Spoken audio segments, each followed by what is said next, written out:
everyone, and welcome to another episode of Thunderstruck, our look back at the life, career, matches of one Jushin Thunder Liger, as we're days out, as of this recording, from his impending retirement on January 6th at New Year's Dash, and of course his last match will be on January 5th at the Tokyo Dome at Wrestle Kingdom. But we're not going to talk about 2020 Jushin Thunder Liger. We're going to go back all the way to 2016. And before we get to that match, I want to introduce my special guest. He's the co-host of the Open the Voice Gate podcast at voicesofwrestling.com. He is an expert on the Strong Hearts as well. Among other things, he is Case Lowe. Case, how are you today? I'm very well. I'm glad to be here. I'm glad to be talking about Jushin Thunder Liger, and I'm incredibly excited to discuss the match that we'll be discussing in just a little bit. Yeah, so you do the Open the Voice Gate show with a previous guest on Thunderstruck, one Iron Mike Spears. Tell us about your fandom as a professional wrestling fan in general. Tell us about your fandom about Japanese professional wrestling, and then more specifically, I guess, a bit about, like your fandom for Dragon Gate and the Strong Hearts, and of course, Jushin Thunder Liger. Maybe in that order. Yeah, let me see if I can break that down. The first time I saw professional wrestling, and I've told this story on one other podcast before, but it actually involved a Japanese wrestler. For whatever reason, I discovered a VHS of the first episode of WWE's Velocity, and the opening match was Billy Kidman versus Tajiri in this 12-minute excellent TV match, lots of limb work, lots of kicks, very much a junior heavyweight style match that just so happened to be taking place in the WWE universe. And for whatever reason, I was 3 years old at the time. That would have been 2002. So I didn't exactly know what I was watching or dealing with. All I know is that for the next few years, I just had this one VHS tape with action that I really, really enjoyed. And it wasn't until the end of kind of 2005, early 2006, where I really put it all together. And then from there, watched Friday Night SmackDown religiously for all of 2006 into 2007, kind of fell out of it for a little bit, and then kind of around 2011, 2012, got back into it, and that is when I picked up independent wrestling at first, and then Japanese wrestling. The first bit of Japanese wrestling I would have seen, I definitely, there was a point in time where I realized it existed, and that was likely due to Ring of Honor, because at the time, I was not only very into the current state of Ring of Honor, but I decided for whatever reason that I needed to see everything Ring of Honor had ever done before. And so there's a very large portion of my life where I was watching Ring of Honor archives religiously, and I was trying to see every match that mattered in that promotion's history. And a lot of those featured Japanese wrestlers. So from there, I remember sitting down and watching Super J Cup 1994, because Colt Cabana had mentioned that on one of his podcasts, of just kind of offhandedly, well, every real wrestling fan has seen Super J Cup 94. That was kind of the essential tape of the time. And I go, well, I want to be a real wrestling fan. I need to go watch that. So I watched that. And then from there, my brain exploded. I couldn't believe what I was seeing. And then I remember watching a lot of pro wrestling Noah after that, because Noah was kind of the most accessible company at the time, because their stuff was on YouTube. So whether it be Kobashi versus Misawa in 2003, or a newer match, a Zack Sabre Jr. Young Boys match, or Taiji Ishimori, whoever was the hot commodity in Noah in 2012, 2013, that was kind of where I got my start. And then from there, to transition to Dragon Gate, I became a huge fan of Dragon Gate USA and all the American wrestlers they were bringing in. And then when I would watch these Dragon Gate USA shows, I would go, oh my God, who are these Japanese guys? I need to watch more of this. And that is kind of around the summer of 2013 is when I really started following Dragon Gate full time. And I've been obsessed ever since. It's not something that I'm proud of, but I've now been covering Dragon Gate for a quarter of my life. I've been doing it for 5 years for voicesofwrestling.com, and I am very proud of the work I've done there. And then as for Liger, I would have seen him at the Super J Cup 94.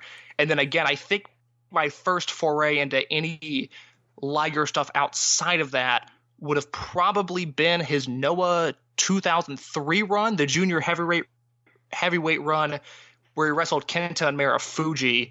that's kind of the first time I remember going like, oh my God, this Jushin Thunder Liger dude, he's incredible. And that's, weirdly enough, just a totally different side of Liger that was rarely seen.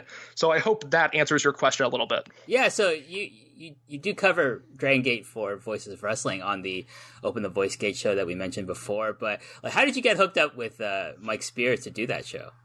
That is a good question, because I was on the original Open the Voice Gate cast, and it was me and John Carroll, and then someone who used to be pretty active in the scene named Milo, and then there was a fourth chair on that show who, for the life of me, I cannot remember the name of, and that probably says everything you need to know about those first few Open the Voice Gate shows. And at the time, Mike Spears, I believe, had the idea of starting another Dragon Gate podcast, not in competition. It just so happened that we started the podcast around the same time. That never got off the ground. We kind of invited Mike into Open the Voice Gate, and then I went away for a little bit. John went away, Milo went away, Mike was doing it by himself for a little bit, and then due to a variety of reasons, I kind of came back into the fold, and now I consider Mike Spears to be a friend. I think he's a terrific person, and we record Open the Voice Gate basically whenever's needed. We don't have a set schedule because the Dragon Gate schedule is a little uneven at times. You've got months where you've got 6 shows that air and they're all really important. And then you go, 2 months at times where there's really only the Cork and Hall shows that matter. So we do Open the Voice Gate as needed. And I firmly believe that we are the best people when it comes to covering Dragon Gate. I don't think anybody does it as in-depth or as interesting. I don't think anybody else has the knowledge that we do about the promotion. Well, Case, for what it's worth, I will give my ringing endorsement about Open the Voice Gate. I think you and Mike are the authority on Dragon Gate for the English, speaking audience. Like, we used to have iHeart DG. That's gone. Now Jay's doing commentary for Dragon Gate now. A good gig for him. We'll see how often he's able to do that. But like for me, it's so funny that if I want to, if I want to know something about Dragon Gate, I'll go to your Twitter. I'll go to Mike's Twitter. I'll listen to Open the Voice Gate. And I just want to say, like, one thing I really enjoy about the show is, like, I think you two have such excellent chemistry with one another. It's such an easy listen because it sounds like you just, like you said, you two are friends, and it comes across through each and every episode that I've listened to. Oh, well, I'm glad to hear that. Thank you very much. We really like the product we've been putting out as of late, and I think a lot of that has to do with the fact that after a rough few years, Dragon Gate has really rebounded and has become the exciting promotion that I initially fell in love with. Yeah, I'm very excited about 2020. I kind of fell off watching Dragon Gate in the last couple of years. I came back with, the return of Pac and then kind of fell off again. But I'm really, really excited about this 2020. I like this new kind of 3-unit direction they're going with. And I like, one thing I'm really excited about, the younger generation of Dragon Gate. There's so many talented dudes in that company right now. Yeah, we'll talk about it when we get into this match, but no company in the world, because American wrestling is such a disaster when it comes to training and developing students, but even in Japan, no one churns out talent the way Dragon Gate does. If you look at their dojo history starting in 2004 with Shingo Takagi, there are some duds in there. There are guys that didn't pan out or guys that never really became essential players, but their batting average is terrific. They know how to create stars for that promotion, and I think it's an incredible thing, and they've got it again in 2020. We just had 2 guys debut on their December 22nd show, 2 new guys that will probably eat pinfalls and lariats and kicks the entire year, but they will eventually grow into commodities in the company, and they've got a new generation that's ready to go and ready to fight and ready to perform on a big stage, and it's just they do a marvelous job with creating new talent. Yeah. So before we get into the actual match we're going to review, like I did mention that you are an expert on the Strong Hearts. So let's talk a bit about that before we get into the match itself. So if I need information about the Strong Hearts, Case, you're the guy I send a tweet or a DM to. Case, what match should I watch? Or when did this match happen that I heard about? And you will be the one to tell me what prompted like kind of this, devout following towards the Strong Heart unit. Well, the Strong Hearts are mostly made up of guys that were Dragon Gate Trueborns. It's Shima, T-Hawk, El Lindemann. Those are kind of the big three in Strong Hearts. And in May 2017, they split from Dragon Gate. I had heard rumblings for a while that Shima in particular was very unhappy with certain things in Dragon Gate, but Shima leaving Dragon Gate was never a real possibility in my mind. That was something that seemed so far-fetched and so insane that I just ignored that particular rumor that was going around. And then sure enough, one day Shima pieces out and he takes T-Hawk, El Lindemann, and Takahiro Yamamura, who were three of their brightest prospects, and creates the Strong Hearts unit. And for a while, Strong Hearts was mainly doing their work in Wrestle One in Japan. And Wrestle One is a company that before Strong Hearts came, I had not watched a single second of. It was something I did not care about, something I had no interest in, something that I was not going to have interest in. And even when Strong Hearts first invaded, they first showed up and wrestled their first matches on June 22nd, 2018. And I was late to watching it. I don't think I watched those matches until probably the end of July, because I was so put off by Shima leaving, and it was Wrestle One. Who really cares about Wrestle One? And then I sat down one day and I watched those matches, and I thought, oh my God, Shima is once again reinventing himself, and he's going to take over the wrestling landscape with this group of renegade talent that he has. And so I've just fallen in love with the Strong Hearts idea that they're these guys that are going from territory to territory and dominating, and they look great. They have great matches. They've shown up in All Elite Wrestling, which truthfully warms my heart, because I think Shima is maybe the most influential wrestler of the 21st century, and to see him perform on a big American stage is just special to me. I think he's so talented, and I'm glad he's had that spotlight. And as we're speaking now, OWE with Strong Hearts is running their first ever show in Cork and Hall, and I've been monitoring that. I think it's just a really exciting young group of talent with Shima's, for my money, one of the greatest wrestlers of all time. He is leading this charge. I find it to be very, very exciting and very different from what we're seeing with most of professional wrestling right now. That's awesome. Yeah, I'm a big fan of the Strong Hearts unit when they show up in Wrestle One, or more recently like Big Japan Pro Wrestling. So definitely for all of you who are interested in the Strong Hearts, Shima, T-Hawk, El Lindemann, and various other members of that unit, or OWE, definitely check out Case. We'll throw out his Twitter handle at the end of the show. So, Case, let's talk about this week's episode, this week's match. What are we going to watch? What are we going to talk about? So we are talking about Jushin Thunder Liger versus Dragon Gate's Eita from July 20th, 2016.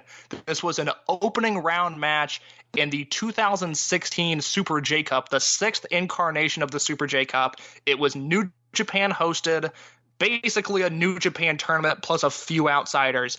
And Jushin Thunder Liger versus Eita was one of the few bright spots in what turned out to be a completely disastrous tournament.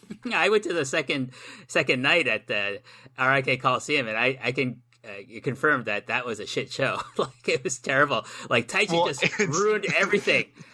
This is where my deep-seated hatred of Taichi stems from this particular tournament. But so let's talk about his opponent. This, of course, this match emanates from Cork and Hall, one of the best places to watch wrestling on the planet. Tell us about Eita, Case.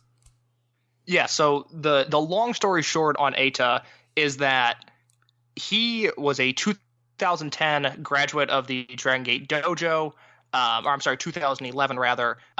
He is someone who has such a long and complicated career of ups and downs, ebbs and flows. He was sent to Mexico in 2012 by Dragon Gate to hone his craft there. And if you know anything about Eita, you know that he almost did not come back from Mexico. He loved it so much there. He loved the culture. He loved the style of wrestling that it was a fight for Dragon Gate to get him back, but he eventually did come back in the summer of 2013. He formed a unit with T-Hawk, the aforementioned T-Hawk, called the Millennials, and their goal was to destroy anyone born before 1994.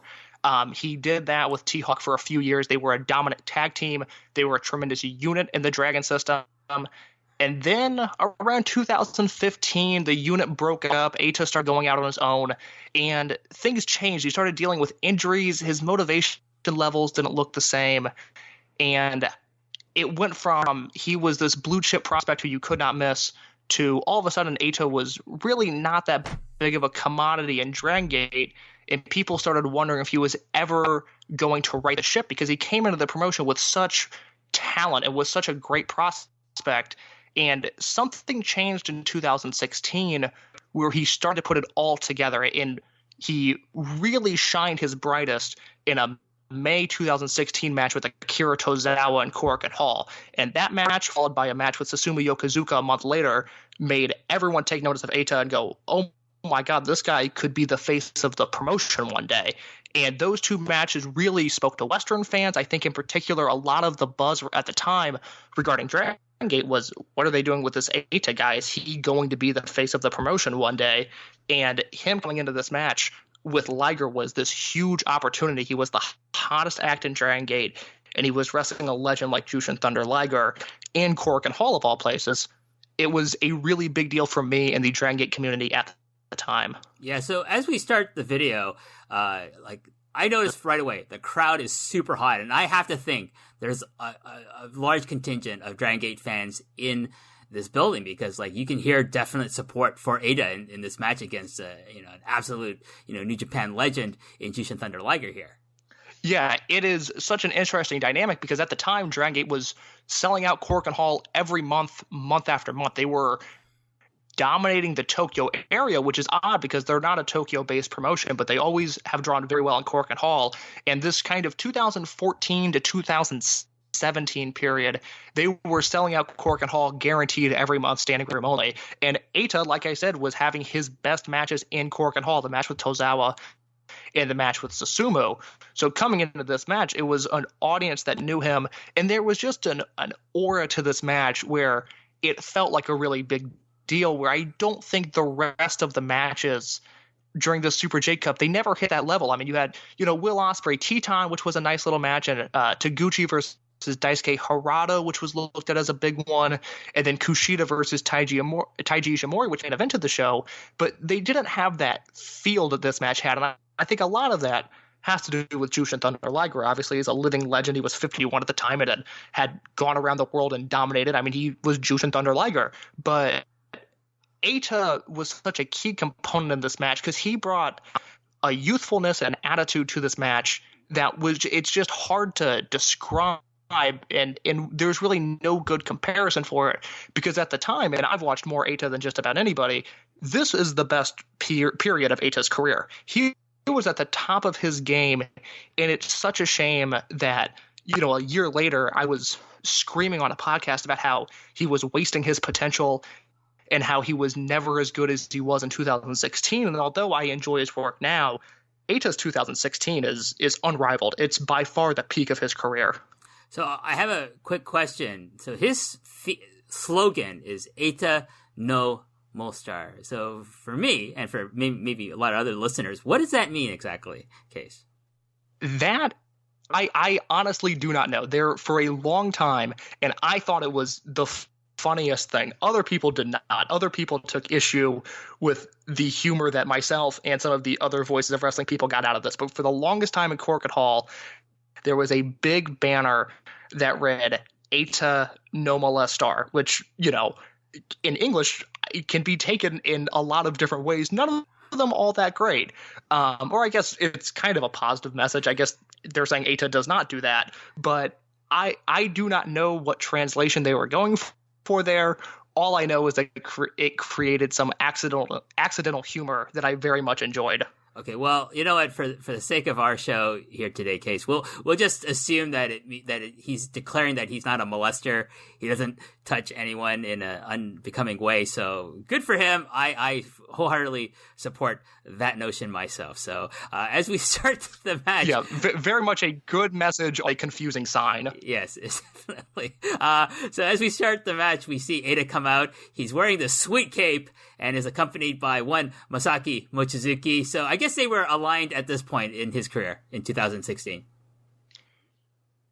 So this was actually not the first time that Masaki Mochizuki had accompanied someone to the ring. In 2014, when Ricochet challenged Kota Ibushi for the IWGP Junior Heavyweight title. That was coming straight off of Ricochet winning the Best of the Super Juniors. Masaki Mochizuki, although they were not in the same unit, Mochizuki accompanied him to the ring. This was the same situation in 2016 with Eita. Eita was an over generation at the time, which was a unit of both young and old talent, but the veteran talent there was Gama, Dragon Kid, and Shima. Masaki Mochizuki was not involved, but Masaki Mochizuki is so respected, I guess, that he's allowed to show up wherever he wants and accompany whoever he wants. So it was a delightful surprise for me to see Mochizuki on the side there, because if you've listened to the Open the Voice Gate podcast, you already know, but I think Masaki Mochizuki is one of the 10 greatest professional wrestlers of all time. I know that might sound extreme if you've never seen his work or never heard of him, but I can give you a lengthy list of Mochizuki matches to go watch. I think he is, simply put, one of the most talented people to ever wrestle a match, and he just happened to be the second in this legendary junior heavyweight match. Next, we see Jushin Thunder Liger come out, and we see the legendary Liger cosplayer in the crowd as Jushin Liger comes out. There's a big response for Liger as well, so the crowd is like evenly supporting both Eita and Liger here. Eita starts the match really hot. He's not fucking around here, Case. He immediately goes after Liger, even before Liger is able to get his cape off, with a huge drop kick, followed by this beautiful plancha over the top rope, and just like wiping Liger out in the first 2 minutes of this match. In the first 30 seconds even. I mean, it is instant. Eita jumps him before the bell, hits this beautiful drop kick, and then hits an insane top rope dive on the floor to Liger. And if you go back and watch this match and then watch the 1994 Super J Cup match between Liger and Hayabusa, it's a first round matchup, Eita and Hayabusa approach this match in identical fashion. If you look at them side by side, they are doing the exact same thing. And I found this on Twitter as I was kind of refreshing my memory on this match. Chris Charlton posted some quotes from Eita regarding this on his Twitter. I don't know if this was an interview that Charlton did or if it came from a wrestling magazine. I could not find the source of it, but according to Eita, he says, and I quote, "Liger's music starts playing, and for a second I was brought back to being a fan. It was such a surreal feeling being in the opposite corner. But then the second I saw him come out, I dropped that and I told myself, you've got to move." And then Eita goes on to say that he didn't know he was doing a Hayabusa tribute until people started texting him. So he went back and watched the match afterwards and noticed that he did the exact same thing.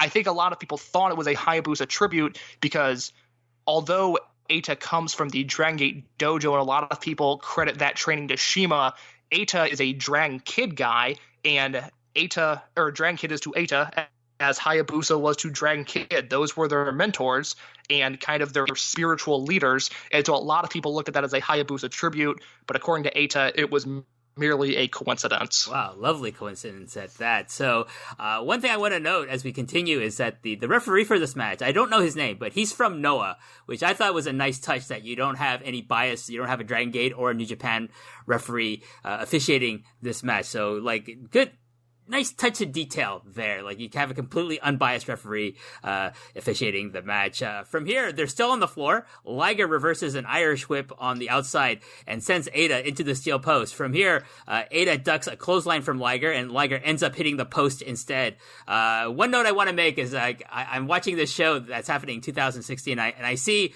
a friend of mine, Fraser Marriott, who some people might know as the guy who went to every G1 Climax, tournament show a couple of years ago, and he's in the front row. And I was watching this. I texted him. I said, "Hey, I see you in the front row at this show." He's like, "Yeah, it was easier to get tickets for Korakuen Hall New Japan shows back in 2016.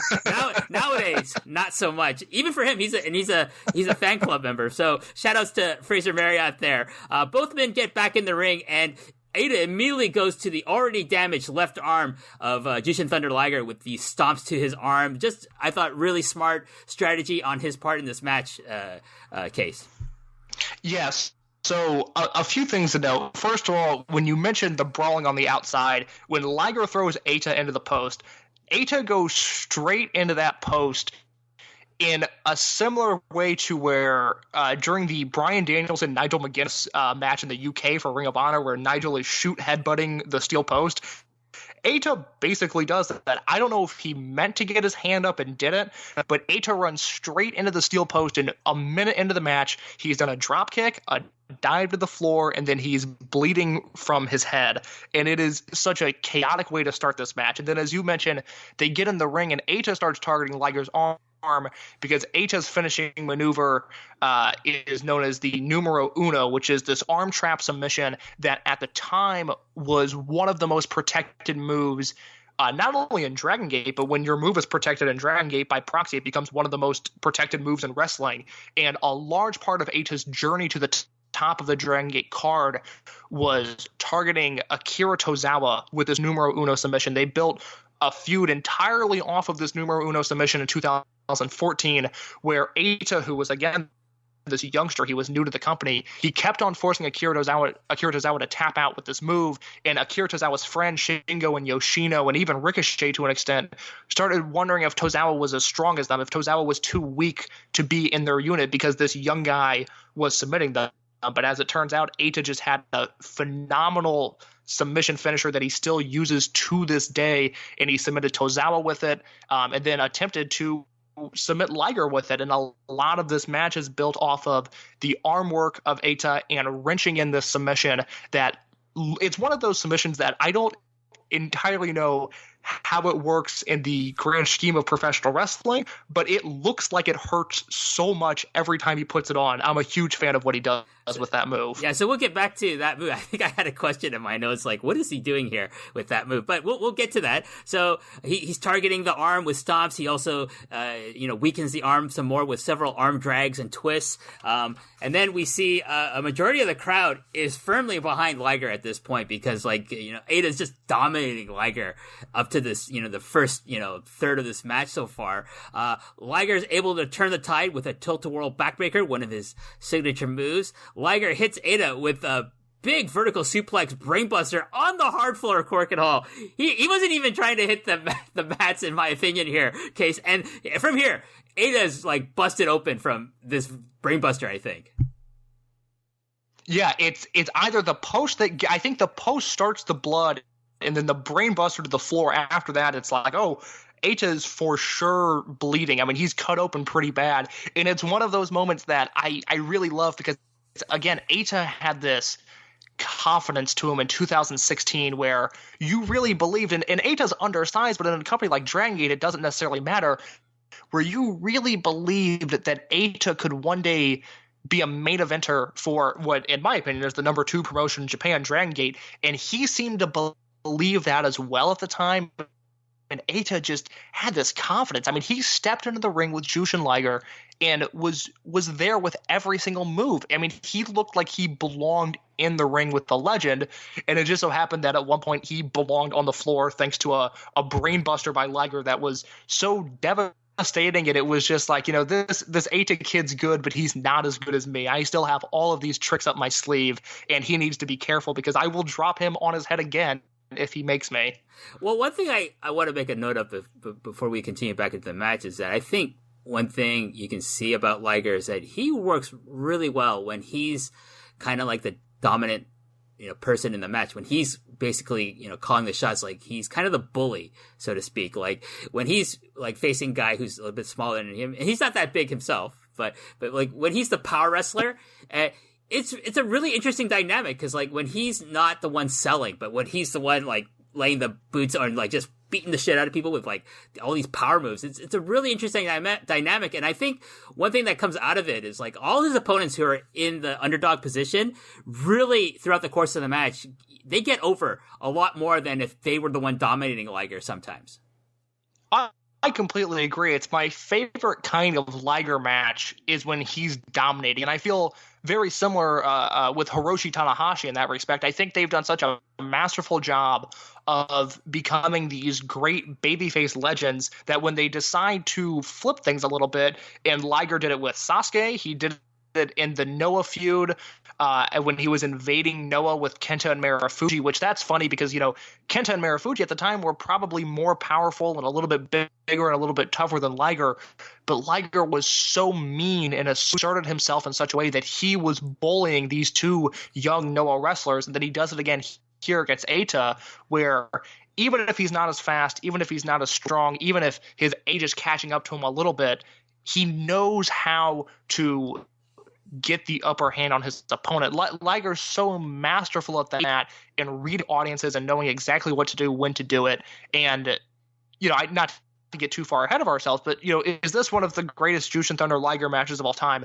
No. But is it one of my absolute favorite singular match performances of his? Yes. Well, I think it goes to this idea that we're looking at his career as a whole, and one of the things that you have to look at is like his really unselfishness as a wrestler, as a veteran. His goal is always to get other people over. He's assured. He's confident in his own place in wrestling, both as a historical figure and as a current veteran. And that's one thing I really respect about him is whether it's against Eita in this match, whether it's against Shima in the match that I talked with Iron Mike Spears about, or whether it's a match against Great Sasuke or in the mid '90s with Shinjiro Otani. He's always doing his best to get these guys over because he knows. I'm Jushin fucking Liger, I don't need to get over. I'm already over. And it's something a lot of other veterans in the wrestling industry, including in Japan, could learn from, I feel. Well, we've seen it for a calendar year now. Think about when Liger announced his retirement, the dream matches and the one-on-ones and the spectacle that people were jotting down as what they wanted from this Liger retirement tour. And all of those things would have been great. I would have loved if Liger just dedicated himself to having great matches all around the globe for an entire year. But we saw the most Liger possible retirement ceremony. And as someone that is a big American sports fan, something that has creeped into sports culture lately is these grandiose retirement ceremonies that last an entire season. And whether it's Kobe or Dwayne Wade, every team has to give them a gift, and they pay tribute to these guys that were once their opponents. And by the end of the season, I just want them to go away. I'm so sick of, even if they were talented, I'm so sick of the praise and of the spectacle of it all. And, we're 5 days away, or I guess a week away from Liger retiring. And I have to remind myself of that. Oh yeah, Jushin Thunder Liger's not going to be here a month from now. He will no longer be an active presence in the world of wrestling because he's gone about his retirement tour in a really humble and just different way. And maybe it's not what I would have done, but I really respect the way Liger has gone about everything. Yeah, I as a fan, I would have liked to see a bit more fanfare, but I do respect that, he's trying not to make it about himself, which, is keeping with his history. But back to the match. So Liger gets back in the ring and there's drama created as Eita, being devastated by this vertical brainbuster onto the hardwood floor of Korakuen Hall. He's struggling to get back in, but he gets back in by the 19 count. So I'm thinking maybe Geto must have laid out this match. It's a very popular trope with one Geto there case, So I can't remember how many 19 counts there may have been on this show, but if it's a New Japan show, I'm thinking Geto laid out all the matches, and maybe this is number 5 of 8 matches. There was 5 of this. This is maybe number 3 or 4 of the 5. Who knows? I'd have to go back to watch this show. But one note I want to say, this is a New Japan show, so a lot of the New Japan young lions are out there. I see David Finlay, I see Kawato, and I see Tohanare as young lions. It's always good to go back and watch these shows. I don't know if you do this with Dragon Gate shows and see back in 2011, that guy was a young boy. That guy was a young boy. Oh my God, they all had shaved heads. They look nothing like they do now. I like doing that with both Noah shows and with New Japan and Dragon Gate and All Japan shows. It's always interesting to see go back even 3-4 years ago, who was a young lion and where are they now? It's one of the many perks and one of the many things that Japanese wrestling just does better than its American counterpart. And we were discussing before we started recording about just some of our frustrations with American wrestling right now. And it starts at the very bottom. It starts at training and these young lions and getting them experience just watching matches like this and hopefully emulating them one day. Because one of my biggest complaints right now, not to go off on a tangent, but with American independent wrestling, the little bit I know, it's okay, what tapes are these guys watching? Because a decade ago, Chris Hero was watching Torimon, and he was watching World of Sport, and he was watching All Japan, and he was watching everything. He was trying to create a little bit of everything. And now guys are watching Attitude Era Raw, and if that's their thing, great. But if I was trying to get a contract, if I was trying to progress in wrestling, I would be watching Dragon Gate. I would be watching the New Japan Juniors. I would be watching the New Japan Heavyweights on more than just Wrestle Kingdom. And I think that is when you are in that environment and when you absorb all of this greatness right in front of you, I think it becomes much easier to progress. And yes, that is one of those things I do with Dragon Gate shows of, you go back and look at a show from 2010 and you might see a young Eita or a young T-Hawk seconding somebody. And that's fun for someone that's been following the company for a long time. Well, just if I'm going to just join you just briefly on that tangent there, Case, like I think most people are on the American Indies are watching a lot of DDT and Chikara, but that's just my opinion. But that's all I'm going to say about that. Getting back into the match, we see Jushin Thunder Liger attempt murder on Eita with this vicious power bomb. From there, Liger puts on the Romero special on Eita, and now at this point though, while Eita's like the underdog in the match and Liger's in control, we now hear the crowd calling for Eita. They're firmly behind supporting this guy in his struggle to come back against the viciousness, the absolute beating he's taking from Liger here, Case. Yeah, it's funny you mentioned that because I've got that in my notes as well. As this was the point where I felt like the crowd really got on board with this match, because I think by this point both guys had done big enough moves, whether it be Eita's dive or the Liger brainbuster and then the power bomb, where the crowd really started to take notice. And from there, a lot of this match is grounded. It's submission based. It's a little bit slower in pace given what you might expect from these two, but the crowd is so into it. They're into every single move. And, not to keep repeating myself, but it speaks to, one, the power of Jushin Thunder Liger. And I think if this match happens a year after the fact, if this happens in the summer of 2017, the crowd's just not going to care as much because Eita was in a different stage of his career at that point. But this was just right place, right time, where Eita was a truly special commodity, and him wrestling Liger felt like a really big deal, and I think the crowd recognized that. Yeah, definitely. So from here, we see a big shote to the chest of Eita that sends the younger man down. Eita tries to come back, but is cut short by a kick to the gut and a thunderous chop to Eita's chest. No pun intended there. Eita is finally able to come back with a kick to Liger's head and then a missile dropkick that sends Liger to the other corner. And this is all done from the outside. So Eita's on the apron. He does a high kick to Liger's head that staggers him. Then he does the springboard dropkick. Just absolutely beautiful sequence that is able to turn the tide for Eita here. He's able to string together a series of strikes, moves, including a rolling seated dropkick followed by a standing moonsault for a 1-2. Oh, only a 2 count here, Case. Liger's able to kick out. But at this point, Eita's now in control of the match. Yeah, and I think a lot of that sequence you just talked about speaks to what I enjoy so much about Dragon Gate, and I think what is maybe an unfair detractor of the product at times, because these guys are so good that what they're doing can almost look robotic at times, but it's really just Dragon Gate is a company that house style is built off of timing and technique and perfection. Masato Yoshino, when he's training guys, stresses perfection to everybody. And Eita, even just this little string of moves, it's boom, boom, boom, boom.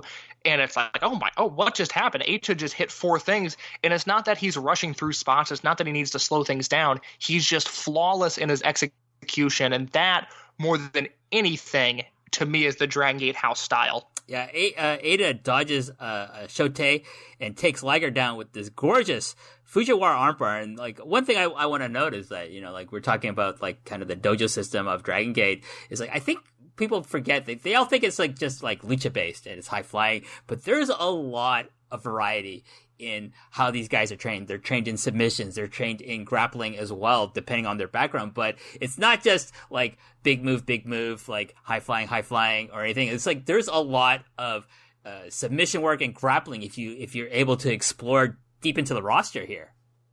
Yeah, it's unfortunate that for whatever reason, Dragon Gate still has the stigma of being a no psychology spot fest promotion. I don't understand where it comes from because I've just never picked up on that, but there's when Dragon Gate trains guys, they don't have one specific trainer. Every day someone new is in the dojo. So one day you'll be doing cardio with Dragon Kid. The next day you'll be learning submissions from Super Shisa. The next day you'll be doing character work with Genki Horiguchi. It's a constant rotating cast of characters in the dojo. And so although not everyone on the roster might be well versed in submission, you are going to have someone come into the dojo at some point that is going to teach you how to do this, this, and this. And some guys excel at it and some guys don't.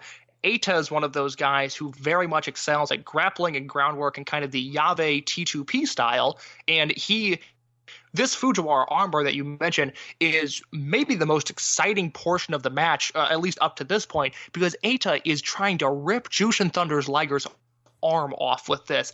It is not a scientific Fujiwara armbar. It is a brutal Fujiwara armbar. There is technique there in the sense that he applied it, but he is just brutal in the way he wrenches on Liger's arm. And to this point, it's my favorite part of the match because you can really feel Cork and Hall buzzing at this point. Oh yeah, totally. Like you hit the nail right on the head there, Case. Like it's a brutal Fujiwara armbar. I'm all for it. I love shit like that.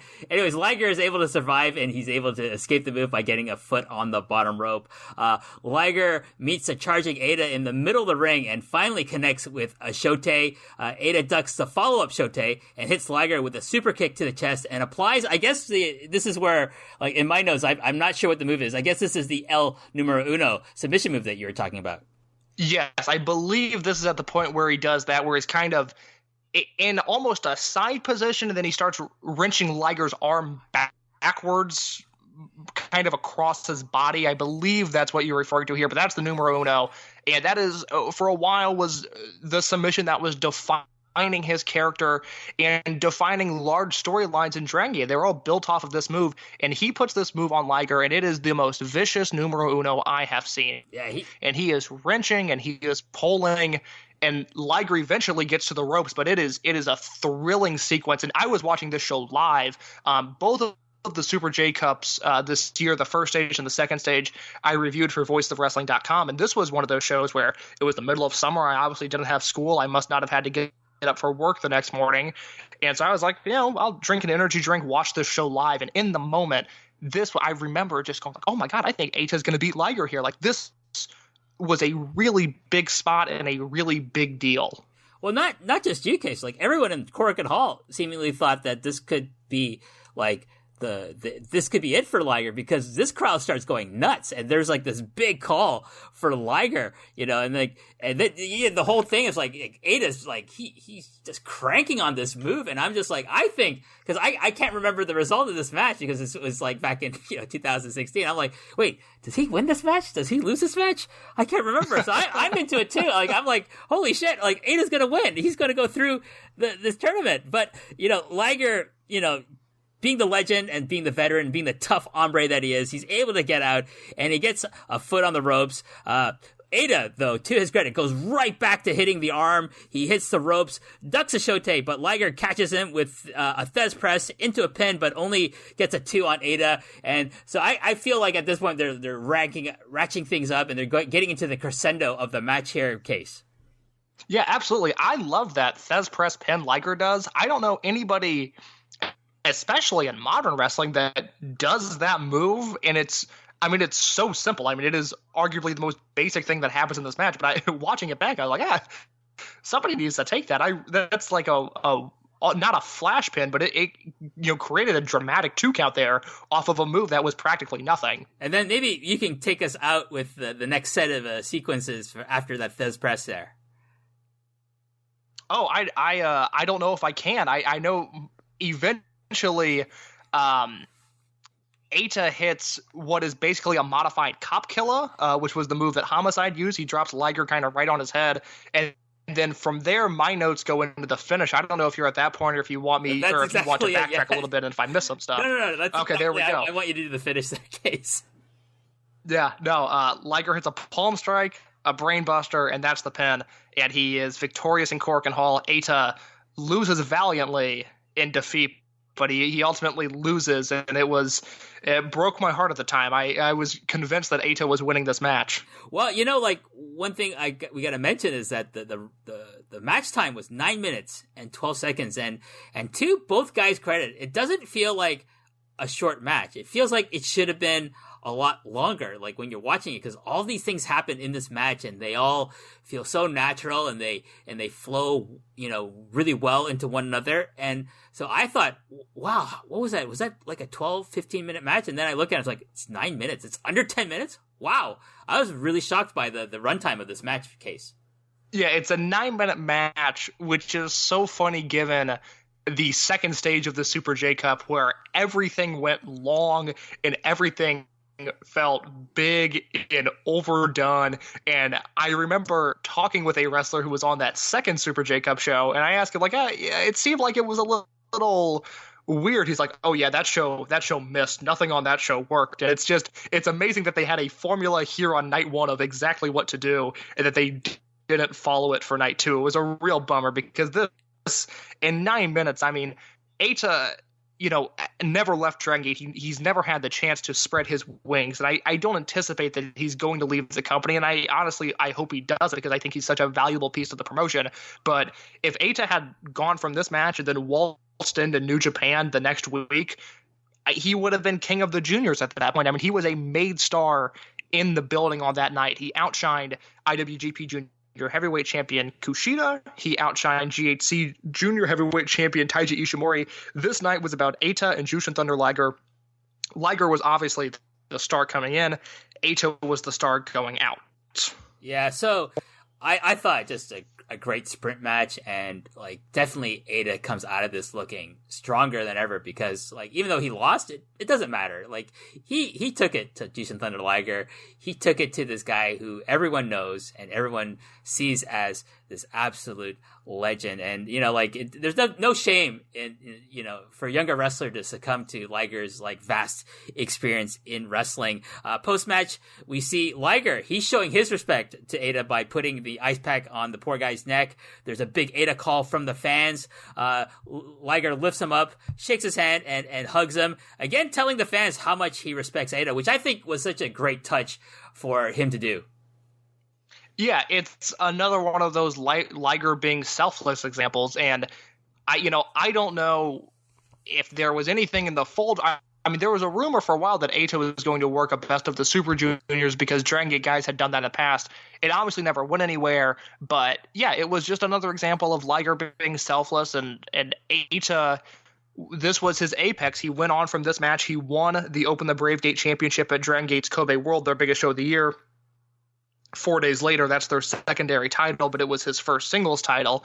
And to go from, again, this 3 or 4 month stretch that I've referenced in the past, where he goes to a 20-minute draw against Akira Tozawa. He wrestles Jimmy Susumu and Corkin Hall in this match of the year contender, match of the decade contender for Dragon Gate standards, and then loses to Liger and then wins his first singles title all within a matter of months.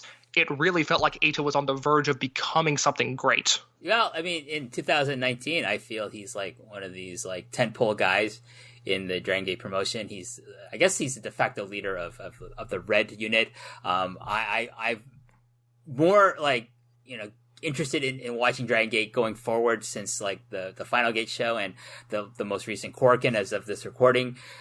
So I'm excited to get back into Dragon Gate, and of course, like with that being said, I'm very interested in listening to Open the Voice Gate some more. So with that being said, Case, like let's get some plugins. Where can more people find Case Lowe?